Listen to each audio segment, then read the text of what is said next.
আসসালামু আলাইকুম রহমতুল্লাহি ওয়া বারাকাতুহু। গর্ভবতী গরু, ছাগল, উট, ভেড়া কোরবানি করা যাবে? এর উত্তর হলো হ্যাঁ, গর্ভবতী গরু, ছাগল, উট, ভেড়া কোরবানি করা যাবে। কোরবানি করার পর যদি বাচ্চা জীবিত পাওয়া যায় তাহলে আপনি বাচ্চাকে সদকা করে দিবেন।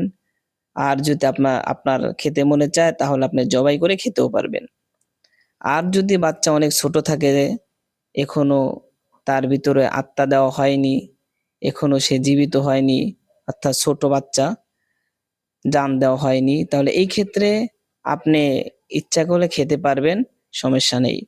কারণ হাদিসের ভিতরে উল্লেখ আছে, এক সাহাবী আল্লাহ রসুলকে জিজ্ঞাসা করলেন, পয়গম্বর, আমরা জবাই করার সময় অনেক সময় গরু, ছাগল, উট, ভেড়ার ভিতরে আমরা বাচ্চা পাই, সেই বাচ্চা আমরা কি করব?